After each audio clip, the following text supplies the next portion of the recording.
इस वीडियो में हम स्विच स्टेटमेंट के बारे में डिस्कस करेंगे। Switch statement is conditional structure, ये कंडीशनल स्ट्रक्चर स्टेटमेंट है। It is good alternative of nested if else.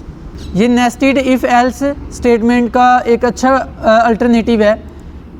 It is used when there are many choices available and only one should be executed. जब आपके पास एक से ज़्यादा choices हों और उनमें से एक सेलेक्ट करनी हो चॉइस, तो वहाँ पर अगर स्विच स्टेटमेंट का इस्तेमाल किया जाए तो वहाँ पर बहुत बेहतर है। अगर सिंटैक्स की अगर बात की जाए तो सिंटैक्स देख लेते हैं। सबसे पहले स्विच कीवर्ड यूज़ किया जाएगा, उसके पैरेंथेसिस के अंदर आपने कोई एक्सप्रेशन लिखनी है। Then case value 1 case keyword है, यहाँ पर वैल्यू दी जाएगी एक्सप्रेशन की। देन जो भी अगर ये केस ट्रू हो जाता है, अगर ये वैल्यू ट्रू हो जाती है मतलब वैल्यू 1, तो ये स्टेटमेंट्स एग्जीक्यूट होंगी और यहाँ से ब्रेक कर दिया जाएगा, ठीक है। और यहाँ पर अगर ये नहीं वैल्यू 1 होती तो वैल्यू 2 आगे देखी जाएगी, अगर ये होगी तो यहाँ पर ये स्टेटमेंट्स ऑफ द केस 2 की एग्जीक्यूट होंगी और देन ब्रेक हो जाएगा, मतलब कि यहाँ से कंट्रोल इस पैरेंथेसिस इस कर्ली ब्रैकेट से बाहर निकल जाएगा। अगर इन केस वैल्यू 1 वैल्यू 2 नहीं मैच करती तो डिफ़ॉल्ट वैल्यू ये प्रिंट हो जाएगा स्क्रीन पर, इनवैलिड। ओके, यहाँ पर आप कुछ भी लिख सकते हैं, ठीक है। डिफ़ॉल्ट कीवर्ड है, यहाँ पर ब्रेक भी कीवर्ड है, केस भी कीवर्ड है और स्विच भी कीवर्ड है। ओके, इसकी एक एग्जांपल की तरफ आते हैं। स्विच और यहाँ पर सपोज करें एक n एक नंबर है, यहाँ पर कोई भी एक नंबर आ सकता है केस 1, मतलब कि n की जगह अगर 1 आ गया तो अगर n में 1 हुआ तो print F Friday, then break कर दे। अगर यहाँ पर 2 हुआ केस 2 तो print F Saturday, then break. अगर n की जगह 3 होगा तो केस 3 वाली स्टेटमेंट एग्जीक्यूट होगी, देन ब्रेक कर जाएगा। अगर 1 2 और 3 नहीं होते तो डिफ़ॉल्ट ये यहाँ पर ये स्ट्रिंग प्रिंट करवा दी जाएगी।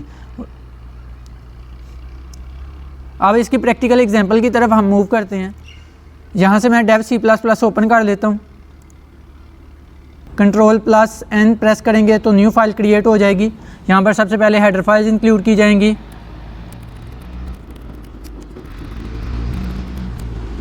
हेडर फाइल्स इंक्लूड करने के बाद यहाँ पर मेन फंक्शन लिखेंगे।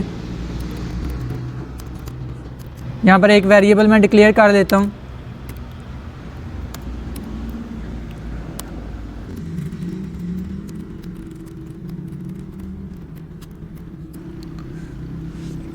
अब इस वेरिएबल के अंदर इंटीजर टाइप की वैल्यू स्टोर करवानी है, तो इसके लिए एक फंक्शन यूज़ किया जाता है, उसे कहते हैं स्कैनएफ।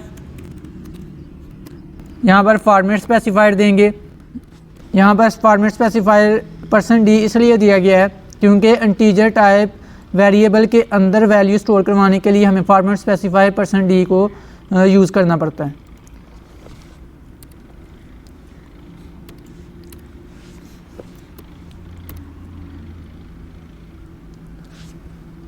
यहाँ पर वेरिएबल नेम है और ये एंड का सिंबल है जो कि वेरिएबल नेम के साथ यूज़ किया जाता है जब उसे स्कैनएफ के फंक्शन में यूज़ किया जा रहा है for input the data into the variable.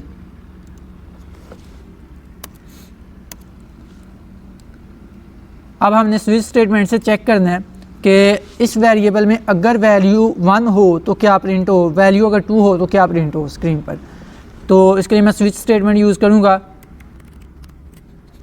और यहाँ पर वेरिएबल में रख दूँगा n। अब मतलब n के अंदर जो भी वैल्यू होगी उसकी बेस पर डिसीजन किया जाएगा कि कौन सी स्टेटमेंट्स एग्जीक्यूट करनी है। सबसे पहले केस 1 लिख लेते हैं, केस 1।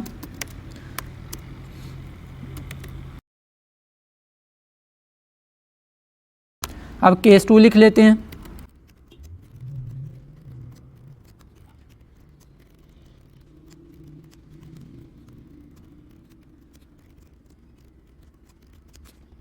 अब जैसे ही n में वैल्यू अगर 1 होगी तो प्रिंट करवा दिया जाएगा फ्राइडे और देन ब्रेक, मतलब कि ब्रेक से ये होगा कि जो कंट्रोल होगा वो यहाँ से कर्ली ब्रैकेट से बाहर निकल जाएगा। ओके, अगर 2 होगा तो ये प्रिंट करवा दिया जाएगा सैटरडे और फिर उसके बाद ब्रेक, मतलब कि यहाँ कर्ली ब्रैकेट से बाहर कंट्रोल निकल जाएगा। तो अब नेक्स्ट अगर कोई भी केस 1 2 3 4 अगर ये वैल्यू n के अंदर होती नहीं है तो फिर क्या स्क्रीन पर डिस्प्ले हो, उसके लिए कीवर्ड यूज़ किया जाता है डिफ़ॉल्ट, मतलब कि डिफ़ॉल्ट केस लगाएंगे उसके लिए। Print F invalid number. अगर ये इनमें से कोई भी नंबर ना हो 1 2 3 4, अगर इनमें से कोई भी नंबर ना हो तो यहाँ पर स्क्रीन पर क्या प्रिंट हो जाए, इनवैलिड नंबर।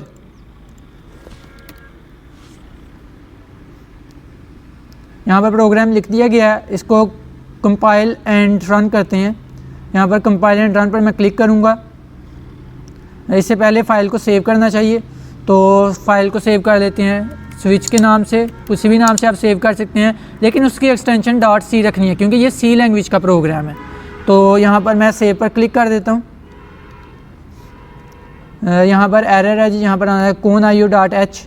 अगेन मैं इसे कंपाइल एंड रन करता हूँ। यहाँ पर कहा जा रहा है कि एंटर आ नंबर, ठीक है। यहाँ पर ये प्रिंट एफ से यहाँ पर स्क्रीन पर सामने आ गया एंटर आ नंबर, यहाँ पर एंटर आ नंबर।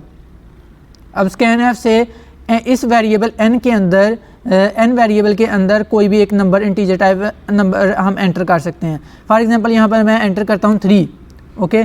तो जैसे ही एंटर हिट करूँगा n के अंदर वैल्यू 3 इनपुट होगी। अब n में हम केसेस स्विच स्टेटमेंट से चेक करें तो यहाँ पर देखें केस नंबर 3 में लिखा हुआ है संडे, तो आउटपुट में देखें तो यहाँ पर भी संडे आया है। ओके, होपफुली क्लियर होगा आपको। तो अगर इन केस हम यहाँ से 1 2 3 और 4 यहाँ से हम कोई भी नंबर मतलब कि इस तरह का ना एंटर करें तो क्या होगा, तो इनवैलिड नंबर आएगा। तो यहाँ पर फॉर एग्जांपल मैं लिखता हूँ A7 जो कि केसेस में है ही नहीं, तो यहाँ पर इनवैलिड नंबर आ गया। देखें जी, अगर इन केस अगर मैं यहाँ पर नंबर की बजाय कोई अल्फ़ाबेट लिख दूँ, यहाँ पर T फॉर एग्जांपल मैं लिखता हूँ, तो फिर भी इनवैलिड नंबर आएगा।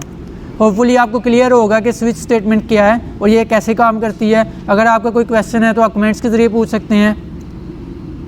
Thank you so much.